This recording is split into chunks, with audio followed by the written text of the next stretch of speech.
Bismillahirrahmanirrahim. Assalamu alaikum. I am Zoha Shafiq, student of BS Radiology 5th semester. Today the topic of my presentation topic is foreign bodies in esophagus. आज जो हम topic start कर रहे हैं वो है foreign body oesophagus. Oesophagus में कोई फॉरेन बॉडी है। फॉरेन बॉडी कोई पैथोजन भी हो सकता है, मीन्स कोई बैक्टीरिया है, कोई फंगा है, कोई वायरल है, जो भी है वो फॉरेन बॉडी उस तरह भी हो सकता है। फॉरेन बॉडी कोई ऐसी चीज़ भी हो सकती है कि अगर कोई चीज़ स्टक कर जाए हमारे एसोफेगस में, कोई चीज़ अगर हम खा रहे हैं तो वो स्टक करेगी हमारे एसोफेगस में, ठीक है। कोई चिल्ड्रंस होते हैं वो अक्सर जो है कॉइन्स एसोफेगस में उनके स्टक हो जाता है, ठीक है। या फिर कोई रिंग टाइप चीज़ होती है जो वो मुँह में डालते हैं, वहाँ से वो एसोफेगस में ले जाते हैं, वहाँ पे वो स्टक कर जाती है। फॉरेन बॉडी किसी भी टाइप की हो सकती है। अब ये इमेज है, इस इमेज में ऊपर ये वाली जो इमेज है इसमें हम रेडियोग्राफिक व्यू में भी हम देख सकते हैं कि एक फॉरेन बॉडी है, वो जब एसोफेगस में स्टक करती है तो वो हमें कैसे व्यू हम उसे करते हैं, ठीक है। ये फॉरेन बॉडी है, इसका अभी हम ये एपी व्यू हमने लिया हुआ है और ये वाला जो साइड है ये हमने लेटरल लिया हुआ है। अब इसमें हमें सामने क्लियर नज़र आ रहा है, ये जो वाइट टाइप चीज़ है, ये जो रेडियो ओपेक हमें नज़र आ रहा है, ये एक्सरे की फ़िल्म है। और इसमें हमें क्या नज़र आ रहा है कि जो फॉरेन बॉडी है वो रेडियो ओपेक नज़र आ रही है, वो स्टक हुई हुई है, ठीक है। नीचे अब थ्रू एंडोस्कोप हमने एक व्यू लिया हुआ है जिसमें हमें क्लियर नज़र आ रहा है कोई रिंग टाइप चीज़ है, ठीक है। ये हमें बिल्कुल क्लियर नज़र आ रहा है कि कोई रिंग टाइप चीज़ है, वो क्या हुई हुई, वो स्टक हुई हुई है एसोफेगस में। अच्छा, अब जो नेक्स्ट है हमारे पास सिंपल एसोफेगस क्या होता है। हमें ये पता है कि एसोफेगस एक मस्कुलर ट्यूब है, ठीक है, मीन्स ये मसल से मिलकर बनी हुई होती है और ये क्या करती है, थ्रोट को मीन्स फेरिंग्स को स्टमक के साथ कनेक्ट करवाती है। Oesophagus is also known as food pipe, इसके थ्रू हम फूड लेके जाते हैं स्टमक में, मीन्स ओरल कैविटी से जाती है एसोफेगस में, थ्रू एसोफेगस फिर आगे जाती है स्टमक में। अब एसोफेगस जो होती है इसकी लेंथ 8 इंचेस लॉन्ग होती है, ठीक। Foreign bodies in esophagus is a major complication in children.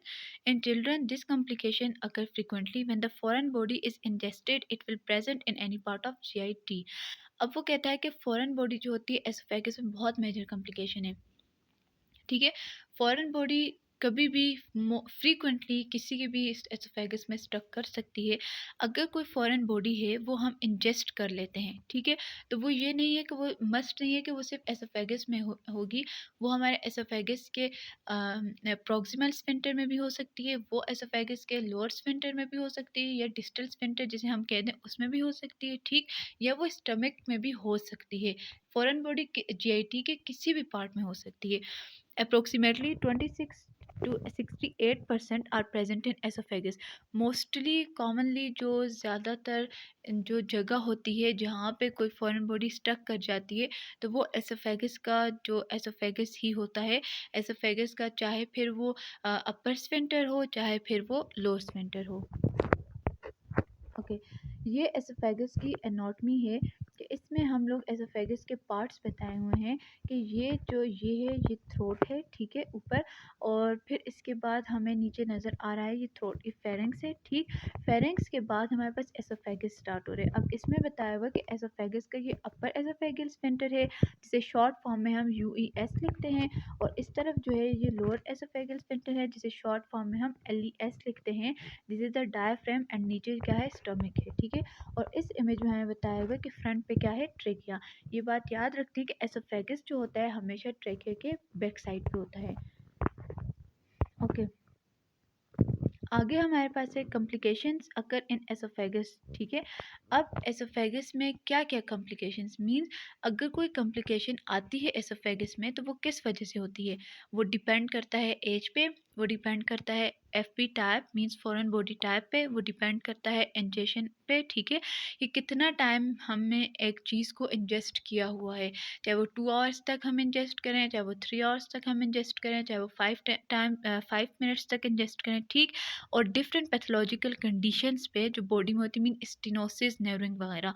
अब एज, अगर कोई एज है, कोई ओल्ड एज पेशेंट है तो उसकी भी क्या होता है कि कोई अगर एक ओल्ड एज पेशेंट है तो उसका भी एसोफेगस जो होता है, एसोफेगस में कॉम्प्लिकेशंस आ सकती हैं क्योंकि टाइम के साथ साथ ये मसल्स जो हैं श्रिंक कर जाते हैं, तो एसोफेगस हमारा नैरो होता जाता है, स्टेनोसिस हुई होती है, ठीक है। फॉरेन बॉडी की टाइप, कोई फॉरेन बॉडी की टाइप ऐसी होती है जो ईजिली हम अगर स्टक हुई हुई तो ईजिली वो निकल जाती है, कोई फॉरेन बॉडी की टाइप्स ऐसी होती हैं जो बिल्कुल बहुत ज़्यादा हार्ड होती हैं, जो नहीं निकलती, ठीक है। जैसे किसी का कॉइन स्टक कर जाए तो वो बहुत ईजिली नहीं निकल सकता, ठीक। और ड्यूरेशन ऑफ इंजेक्शन, अगर बहुत टाइम तक अगर एक फॉरेन बॉडी को हमने इंजेस्ट किया हुआ है तो उस तरह भी हम क्या कर सकते हैं, उसमें एसोफेगस में कॉम्प्लिकेशंस आ सकती हैं। और लास्ट मैंने बता दिए जैसे कि नर्विंग हो सकती है, स्टेनोसिस हो सकती है, ठीक है। और ये पैथोलॉजिकल कंडीशन है, मीन्स किसी डिजीज़ हुई भी है कोई, ठीक, कोई डिजीज़ हुई भी है, उस डिजीज़ की वजह से स्टेनोसिस हुई हुई है या नर्विंग हुई हुई है। नेक्स्ट लॉगमेंट साइट का मतलब ये होता है कि एसोफेगस जो होता है उसके अंदर फॉरेन बॉडी अगर कोई चली जाए तो वो कौन कौन से एसोफेगस के पार्ट में स्टक कर सकती है। In children, common site is upper esophageal sphincter are also called cryophageal muscles. In adults, common site is lower esophagus sphincter. Depending on the type of ingested particle, site is GIT tract is different.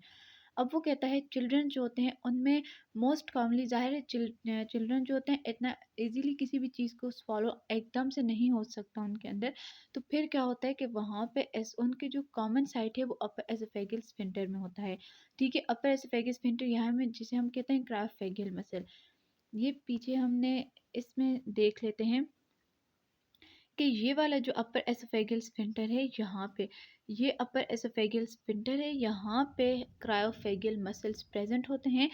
Children's में क्या होता है, most commonly site कहाँ पे होती है, यहीं पे होती है, अपर एसोफेगल स्फिंक्टर में होती है।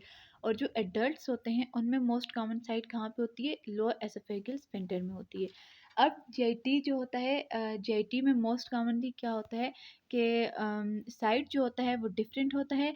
जीआईटी में किसी भी साइट पे, चाहे वो चाहे वो अपर एसोफेगल स्फिंक्टर है, चाहे वो मिड है, चाहे वो लोअर एसोफेगल स्फिंक्टर है या वो स्टमक है, किसी भी जगह पे कोई भी फॉरेन बॉडी है वो स्टक कर सकती है, ठीक है। उसके बाद क्या होता है, फॉर एग्जांपल अब वो कहते हैं for example large and hard foreign bodies present in piriform fossa bones of fish are accumulated in pharynx. अब फॉर एग्जांपल वो कहता है कि अगर कोई लार्ज या हार्ड फॉरेन बॉडी मींस जो फिश की बोन्स होती हैं वो हमारे पास मोस्टली वो कहाँ पे स्टक कर जाती हैं, पिरिफॉर्म फोसा में, ठीक है। और बोन्स जो होती है फिश की वो फेरिंग्स में होती हैं, ठीक है।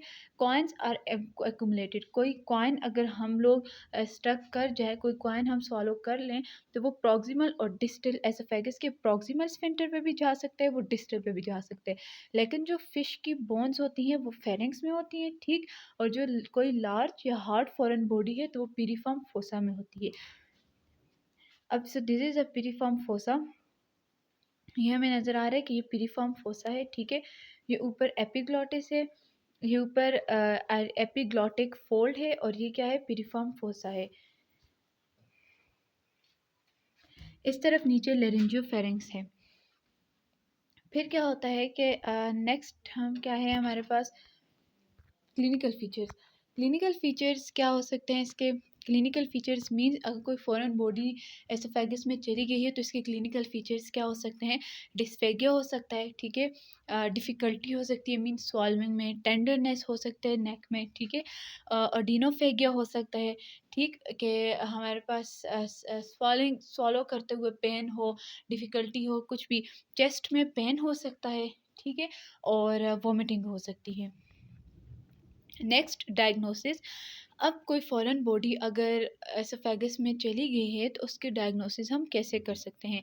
पहला पॉइंट है, firstly physical examination is perform. पहले तो ज़ाहिर है हम फिजिकल एग्जामिनेशन करेंगे, ठीक हो गया।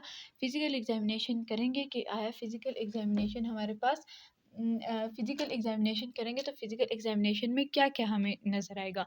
इफ़ कंडीशन, सेकंड पॉइंट है, if condition is critical then following modalities use to diagnose the condition. अब फिजिकल परफॉर्मेंस जब हम करेंगे फिजिकल एग्जामिनेशन, अगर फिजिकल एग्जामिनेशन जो है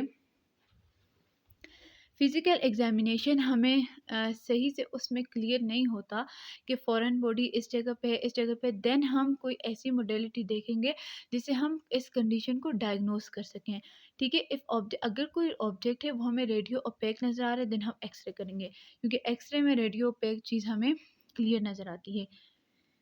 नेक्स्ट पॉइंट है, if the foreign bodies is in oesophagus then AP lateral view of the neck perform. अगर foreign body oesophagus में है तो जैसे हमने पीछे बिल्कुल स्टार्ट में एक इमेज देखी, उसमें एपी व्यू भी था, उसमें लेटरल व्यू भी था। एपी व्यू में भी हमने देखा हमें फॉरेन बॉडी कैसे नज़र आ रही है, और हमने लेटरल व्यू में भी देखा है हमें फॉरेन बॉडी कैसे नज़र आ रही है, ठीक। उसके बाद oesophagoscopy, if foreign particle is in oesophagus. अगर वो एसोफेगस में मीन्स एसोफेगस के किसी भी मिड पार्ट में है, चाहे वो लेटरल में है, ठीक है, एसोफेगस के अपर स्फिंक्टर में है, लोअर स्फिंक्टर में, फुल एसोफेगस में, तो हम एसोफेगोस्कोपी भी कर सकते हैं, ठीक है। एक्सरे के साथ साथ हम ये भी कर सकते हैं। नेक्स्ट लास्ट जो है हम बेरियम्स फॉलो करते हैं। बेरियम्स फॉलो में हमें पता चल जाता है कि ये चीज़ कोई अगर फॉरेन बॉडी है तो वो कहाँ पे स्टक हुई हुई है, ठीक। जिसकी वजह से सबसे ज़्यादा जो कॉम्प्लिकेशन आती है फॉरेन बॉडी के स्टक होने की वजह से एसोफेगस में, तो वो फूड की स्वॉलो सही से बंदा नहीं कर सकता। Barium swallow used for following conditions. अब बेरियम स्वॉलो को हम लोग फॉलोइंग कंडीशंस में हम कैसे यूज़ करते हैं। कॉन्जेनिटल एबनॉर्मलिटीज़ ऑफ एसोफेगस, ठीक है। अगर कोई मीन बाय बर्थ अगर हमारे पास ये हुई हो तो फिर हम क्या करेंगे, ठीक है। कॉन्जेनिटल स्टेनोसिस हुई भी हो तो हम बेरियम्स फॉलो करते हैं। कॉन्जेनिटल ऑब्स्ट्रक्शन हुई भी हो तो हम बेरियम्स फॉलो करते हैं। ट्रेक्यो एसोफेगियल फिस्टूला हुआ वो तो हम बेरियम्स फॉलो करेंगे, ठीक। बेरियम्स फॉलो इन चीज़ों के लिए होता है। कोई स्ट्रक्चर हुई भी हो तो हम करेंगे। कोई डायवर्टिक्यूला हुआ वो। अब इसमें एक टर्म है ट्रेक्यो एसोफेगियल फिस्टूला। ट्रेक्यो एसोफेगियल फिस्टूला हम आगे देखेंगे क्या होता है, लेकिन इसमें हम ये देखेंगे कि इस ट्रेकियोस्फेगल फिस्टूला क्या होता है। कोई एबनॉर्मल कनेक्शन हुआ हुआ उसे हम ट्रेकियोस्फेगल फिस्टूला बोलते हैं, ठीक है। और डायवर्टिक्यूला सिंपल कोई अगर स्मॉल बल्जिंग पाउच, पूरा एक मीन एक ऐसी चीज़, कोई पाउच टाइप, कोई सेक टाइप चीज़ बनी हुई हो और वो पूरा का पूरा बल्ज आउट हुआ वो, तो वो डायवर्टिक्यूला होता है, ठीक है। और ट्रेकियोस्फेगल फिस्टूला क्या होता है कि एबनॉर्मल कनेक्शन हो जाए, मीन एसोफेगस का, अगर एसोफेगस सीधे सीधे, तो एसोफेगस क्या होता है कि एसोफेगस हमारे पास मीन साइड पे हो जाए, ठीक है। एसोफेगस का कनेक्शन ट्रेकिया के साथ आ जाता है तो एबनॉर्मल कनेक्शन होता है, ठीक है। और ये कॉन्जेनिटल होता है, बाय बर्थ होता है, ओके। अब ये तो था कि बेरियम्स फॉलो में हम लोग क्या क्या फॉलोइंग कंडीशंस यूज़ करेंगे, किन कंडीशंस में हम बेरियम्स फॉलो करेंगे। अब सीटी में हम क्या करेंगे, सीटी में कंट्रास्ट, इन सीटी में हम लोग कंट्रास्ट यूज़ करेंगे, ठीक है। लेकिन सीटी में हम लोग गेस्ट्रोग्राफिन नहीं यूज़ करेंगे। गेस्ट्रोग्राफिन कंट्रा इंडिकेटेड है सीटी में, ठीक। फिर उसके बाद अच्छा ये क्यों कंट्रा इंडिकेटेड है, इसकी रीज़न ये होती है कि ये बहुत सिवियर किस्म का रिएक्शन काज कर सकती है। रिएक्शन के साथ साथ ये एस्पायरेशन कर सकती है, ठीक। नेक्स्ट पॉइंट है, computer tomography is highly expensive. ये बहुत ज़्यादा एक्सपेंसिव है, ठीक है, और इसके बेनिफिट्स भी इतने नहीं हैं, ठीक। जो चीज़ हमें एक्सरे पे क्लियर नज़र आ सकती है, रेडियो पैक नज़र आ सकती है अच्छे तरीके से, वो सीटी पे उसका बेनिफिट इतना नहीं है, वो सीटी पे इतनी अच्छी नहीं नज़र आ सकती। ये इमेज है हमारे पास। अब ये सीटी की इमेज है। ये जो राउंड ग्रीन रेड कलर का वो बना हुआ है, उसमें हमारे पास सीटी की इमेज, इसमें फॉरेन बॉडी नज़र आ रही है कि इसमें फॉरेन बॉडी हमें कि इसमें भी रेडियो ओपेक शो हो रही है, लेकिन इसमें हम ये देख सकते हैं क्लियर कि इसमें कैसे हम नज़र आ रही है, ठीक है। Next we move towards the MRI. MRI अब क्या होता है कि एमआरआई बहुत रेयरली यूज़ करते हैं फॉरेन बॉडी को लोकेट करने के लिए, ठीक। एमआरआई हम लोग ये एमआरआई जो होती है ये सेंसिटिव होती है, ठीक है। मींस के हम लोग ये थोड़ा पेनफुल होती है, जिसकी वजह से हमें पेशेंट को सेडेशन देनी पड़ती है, ठीक है, सेडेटिव्स देना पड़ते हैं या एनेस्थीसिया हमें देना पड़ता है, स्पेशली चिल्ड्रंस में। तब जाके हम एमआरआई परफॉर्म करते हैं फॉरेन बॉडी को लोकेट करने के लिए। ये एमआरआई की इमेज है। ये जो एरो नज़र आ रहा है, ठीक है, ये ऐसे ब्लर ब्लर हमें कुछ चीज़ नज़र आ रही है, तो ये इमेज होती है, ये फॉरेन बॉडी है, ठीक है। ये फॉरेन बॉडी यहाँ पे स्टक हुई हुई है और इसका हमने एमआरआई किया हुआ है। नेक्स्ट मैनेजमेंट मीन्स के कोई फॉरेन बॉडी अगर एसोफेगस में स्टक हो गई तो उसके कैसे मैनेज करेंगे, ठीक, मतलब उसके लिए क्या क्या चीज़ें परफॉर्म करेंगे, उसको कैसे मैनेज करेंगे, अगर एनेस्थीसिया देने तो उसको कैसे मैनेज करने, अगर कोई सेडेटिव देनी है तो उसको कैसे मैनेज करेंगे, ठीक है। अब हम देखते हैं मैनेजमेंट हमारे पास क्या लिखता है वो, कि फॉरेन बॉडी इन एसोफेगस में be treated by surgical non invasive, ठीक है, बट नॉन इन्वेसिव ट्रीटमेंट है सर्टेन एडवांटेजेस। अब वो कहता है कि फॉरेन बॉडी एसोफेगस में कोई फॉरेन बॉडी है उसको हम थ्रू सर्जरी भी ट्रीट कर सकते हैं, थ्रू नॉन इन्वेसिव भी ट्रीट कर सकते हैं, ठीक। नॉन इन्वेसिव हमने आईआर में हमने पढ़ा था कि नॉन इन्वेसिव क्या होता है। नॉन इन्वेसिव में हमारे पास क्या होता है कि नॉन इन्वेसिव में हमें कोई कट नहीं यूज लगाना पड़ता। अगर हम कोई कट लगा रहे भी हैं तो मीन्स बिल्कुल मिनिमम इंसिजन हम करेंगे, ठीक है। अब वो कहते हैं नॉन इन्वेसिव ट्रीटमेंट है certain advantages. Number 1, minimal incision or scarring, incision minimum होगी, स्कारिंग भी मिनिमम होगी, ठीक है। हॉस्पिटल स्टे शॉर्ट होगा, रिकवरी टाइम रिड्यूस होगा, कम होगा। एनेस्थेटिक एनेस्थीसिया हम लोग अगर देंगे तो बहुत कम देंगे, ठीक। Low risk of complications, complications का रिस्क इतना ज़्यादा नहीं होगा, ठीक है, कम होगा। ट्रीटमेंट और risk prone patient, treatment option in risk prone patient, ठीक हो गया। डिसएडवांटेजेस, अब क्या कहता है कि नॉन इन्वेसिव के एडवांटेजेस तो हम पढ़ चुके कि 6 एडवांटेजेस हैं नॉन इन्वेसिव के, ठीक। अब डिसएडवांटेजेस इसके क्या क्या हो सकते हैं। फर्स्ट वन है but non-invasive treatment has certain disadvantages. First one, require technical expert, require equipment, it has high cost. अगर कोई टेक्निकल एक्सपर्ट नहीं है तो वो ये काम नहीं कर सकता, ठीक है। इक्विपमेंट भी अच्छी से अच्छी बेस्ट से बेस्ट हम यूज़ करेंगे और इसका कॉस्ट भी जो होता है बहुत ज़्यादा हाई होता है। Next is method of extracting foreign bodies depend on. अब वो कहता है कि कौन कौन से मेथड्स हैं, ठीक है, हमने तो पढ़ लिया, हम एक्सरे करते हैं, सीटी करते हैं, एमआर करते हैं। इसके अलावा कौन कौन से ऐसे वो हैं मेथड्स हैं जिनके थ्रू हम लोग एसोफेगस से स्टमक से फॉरेन बॉडी को स्ट्रक कर सकते हैं, ठीक। पहला है types of, depend on type of body. हम ये देखेंगे कि बॉडी की टाइप क्या है, किस टाइप की बॉडी है, चाहे वो हार्ड है, सॉफ्ट है, ठीक है, वो रिजिड फॉर्म की बॉडी है फॉरेन बॉडी, ठीक, या वो कोई कॉइन है, ये फिश की बोन है, किस टाइप की है, उस हिसाब से फिर हम कोई मेथड देखेंगे जिसके थ्रू हम वो एक्सट्रैक्ट कर सकें। नंबर सेकंड है कंडीशन ऑफ पेशेंट। नंबर 3 है एक्सपीरियंस ऑफ डॉक्टर। चौथा है flexible endoscope and the last one is rigid endoscope, ठीक। No what is flexible endoscope. Endoscope हमें पता है एंडोस्कोप क्या करता है। एंडोस्कोप के थ्रू हम यूज़ करते हैं, एंडोस्कोप हम जब हमने स्टमक के लिए पढ़ते हैं कि हम एंडोस्कोपी करते हैं, तो एक कैमरा टाइप चीज़ होती है, उसको हम लोग बॉडी के अंदर इंजेस्ट कर लेते हैं और साथ साथ हमारे पास फ्लोरोस्कोपी लगी भी होती है और फ्लोरोस्कोपी पे हम लोग उस चीज़ का अगर कोई अंदर पैथोजन है, कोई पैथोलॉजी है, कोई फॉरेन बॉडी है, तो फ्लोरोस्कोपी पे हमें साथ साथ हम लोग उसको देख रहे होते हैं, ठीक है। Flexible endoscope is the most common therapeutic approach for the removal of foreign bodies, ठीक।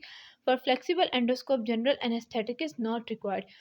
फ्लेक्सिबल एंडोस्कोप के लिए जनरल एनेस्थीसिया रिक्वायर नहीं होता, जनरल एनेस्थीसिया हम नहीं देते। Flexible endoscope is the most common therapeutic approach, ठीक। Flexible endoscope is used if foreign body is present in the upper esophagus. Flexible endoscope हम तब यूज़ करते हैं जब फॉरेन बॉडी अपर एसोफेगस में प्रेजेंट हो, ठीक। अपर एसोफेगस मींस अपर oesophagus, अपर oesophageal sphincter, उसमें प्रेजेंट होगा तो हम फॉरेन बॉडी यूज़ कर फ्लेक्सिबल एंडोस्कोप यूज़ करेंगे। और foreign body is sharp and pointed. कोई फॉरेन बॉडी है वो शार्प है, वो पॉइंटेड है। इसकी best example sharp and pointed foreign body की ये हो सकती है कि कोई best example fish bone. Fish की बोन शार्प भी होती है, पॉइंटेड भी होती है, ठीक। अगर वो एसोफेगस में स्टक कर जाता है और मोस्टली वो हमने पढ़ा है कि वो अपर एसोफेगल स्फिंक्टर में ही स्टक करता है, ठीक, या वो फेरिंक्स में होता है, तो उसके लिए हम लोग फ्लेक्सिबल एंडोस्कोप यूज़ करते हैं। Okay Next, move towards the rigid endoscope. In rigid endoscope, general anesthetic is used. Rigid endoscope में हम general anesthetic use करते हैं, general anesthesia हम देते हैं, ठीक. और retrosternal pain was the most common symptom by the ingestion of foreign body.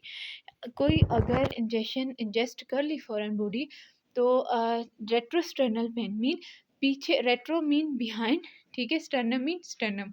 Oesophagus बिल्कुल जो होता है स्टर्नम के बिल्कुल ऑपोजिट होता है, मीन स्टर्नम के बिहाइंड होता है.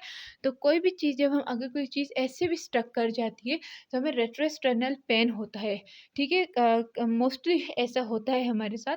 तो उस टाइम अगर रेट्रोस्टर्नल पेन हमारे पास हो रहा है, ठीक, हमें रेट्रोस्टर्नल पेन हो रहा है तो कोई किसकी वजह से होता है, कोई फॉरेन बॉडी इंजेस्ट हो जाती है ना.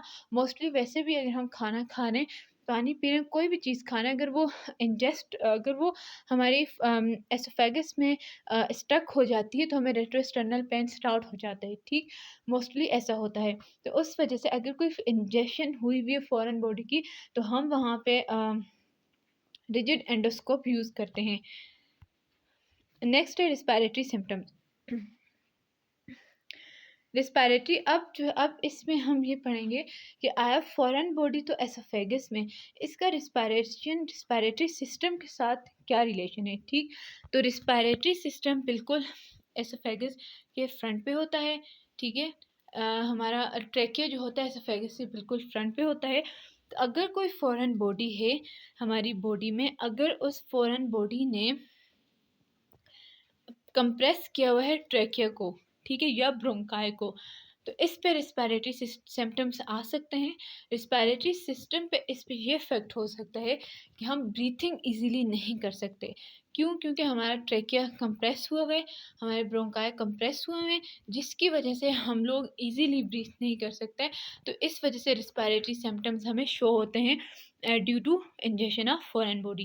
Respiratory symptoms occur when the foreign body suppress the trachea or bronchi. Symptoms are difficult in breathing due to suppression of respiratory tract. Next is follow catheter extraction. अब एक catheter होता है follow catheter, ठीक, इसको भी use किया जाता है फॉरेन बॉडी को एक्सट्रैक्ट करने के लिए. Catheter with a balloon tip used. Catheter passed to the GIT tract. That is, catheter move distally, balloon become inflated, then move the catheter and object outside the body. इसमें हम ऐसा करते हैं कि जो कैथेटर होता है उससे साथ आगे हम लोग बैलून को लगा लेते हैं, ठीक है. बैलून को क्या करते हैं हम लोग स्लोली एसोफेगस के अंदर वो कैथेटर लेके जाते हैं और कैथेटर को हम लोग साथ साथ पीछे से बैलून को पुश करते हैं और बैलून इन्फ्लेट होते जाते हैं. जैसे ही वो बैलून इन्फ्लेट होता है कैथेटर को हम लोग पीछे से रिमूव कर देते हैं. जैसे ही हम रिमूव करते हैं तो वो जो इन्फ्लेटेड बैलून होता है वो उस फॉरेन बॉडी पे कंप्रेशन डालता है और फॉरेन बॉडी वहाँ से रिमूव हो जाती है, ठीक. नेक्स्ट हमारे पास बेनिफिट्स. अब इसके बेनिफिट्स क्या क्या हो सकते हैं. यूज़ फॉर ब्लंट ऑब्जेक्ट, कोई ब्लंट ऑब्जेक्ट उसे हम यूज़ करते हैं, या प्लुकेटेड प्रोक्सिमल. अब देखिए जो बलून होता है अगर हम ओरल कैविटी के थ्रू लेके जाएंगे तो वो बहुत नीचे तक नहीं जा सकेगा, वो सिर्फ प्रोक्सिमल या फेरिंग्स तक जाएगा या वो प्रोक्सिमल एसोफेगियल फिस्टूला तक जाएगा, ठीक है. तो इस वजह से क्या होता है कि वो हम लोग सिर्फ इसलिए यूज़ करते हैं. इट हैज़ लेस कॉस्ट, इसकी कॉस्ट लेस होती है. ये हम लोग विदाउट सेडेशन परफॉर्म करते हैं.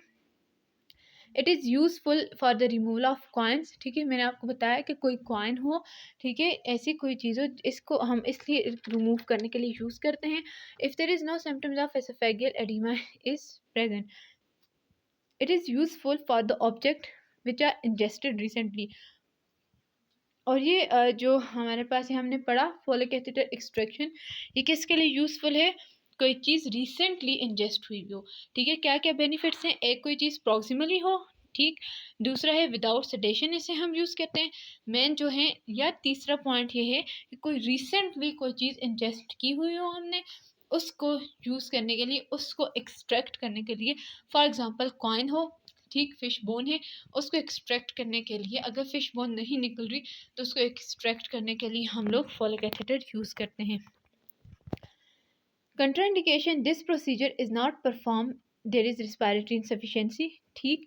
If there is no esophageal obstruction, if patient come to hospital after 24 hours of the ingestion of object, अगर respiratory insufficiency है तो फिर भी हम लोग ये प्रोसीजर नहीं परफॉर्म करेंगे, या esophageal obstruction हुई हुई, esophagus obstruct हो गए बिल्कुल, फिर भी नहीं यूज़ करेंगे. जब पेशेंट जो है तो कोई चीज़ अगर इंजेस्ट हुई भी है, उसने निकालने की कोशिश की, वो ना निकली, तो आफ्टर 24 आवर्स अगर वो हॉस्पिटल आया है तो उस कंडीशन में भी हम लोग नहीं यूज़ करते. Surgery, the last option is surgery, ठीक है, to extract the foreign body. Surgery is the last option if there is tracheo oesophageal fistula.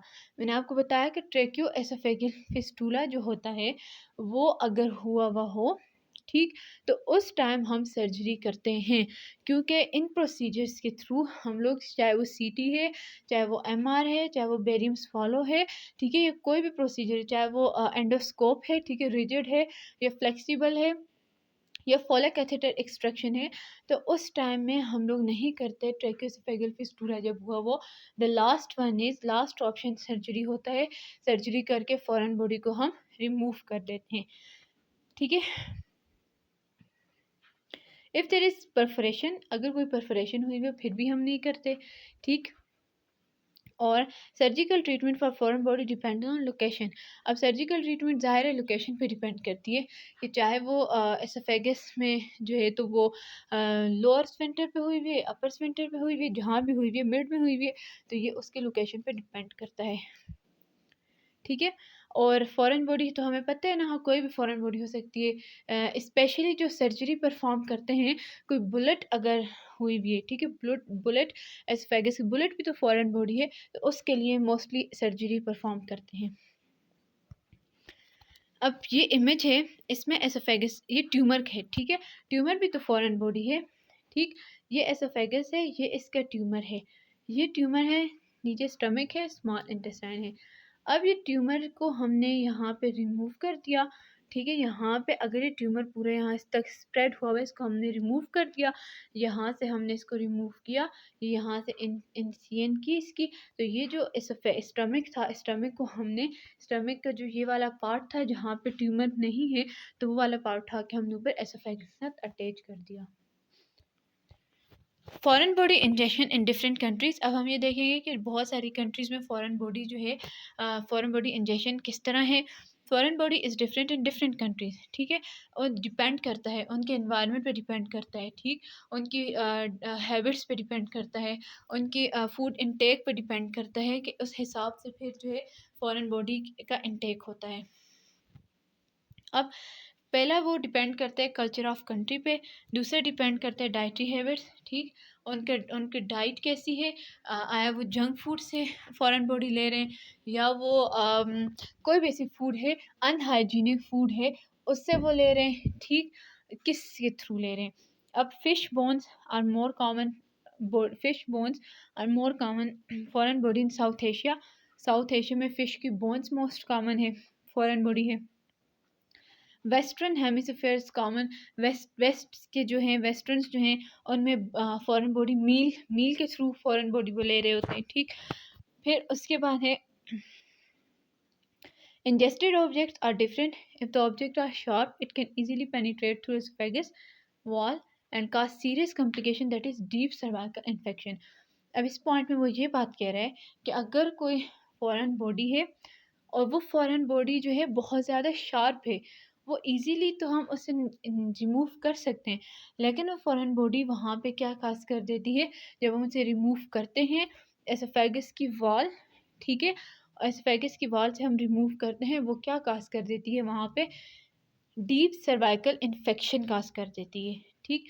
दूसरा पॉइंट है, if the object are present under the mucosa, अगर कोई object है वो mucosa के under present है, तो उसे हम, जाहिर है उसे हम, म्यूकोजा के अंडर है तो वो हमें इतना इजीली तो नहीं नज़र आएगा. It can not be detected, उसे हम एसोफेगोस्कोपी से भी डिटेक्ट नहीं कर सकते, ठीक है, लेकिन जब बल्कि हम उसके लिए सीटी परफॉर्म करेंगे, सीटी परफॉर्म करेंगे तो वो हमें नज़र आएगा, ठीक है. अगर हम क्या करेंगे, मतलब कि For the removal of that object, lateral cervical and CN10 complications in adult are more because of ingestion of sharp object. अब वो कहते हैं कि complications बहुत ज़्यादा adults में किस वजह से होती हैं, कोई sharp object जो है तो वो foreign body है वो ingest कर लेते हैं, लेकिन most common ये है कि अगर वो mucosa के अंदर है तो इसके लिए हम लोग एसोफेगोस्कोपी हम नहीं करेंगे, उसको हम किसके थ्रू से करेंगे, थ्रू डिटेक्ट करेंगे through CT. So this was my topic. Thank you. Allah Hafiz.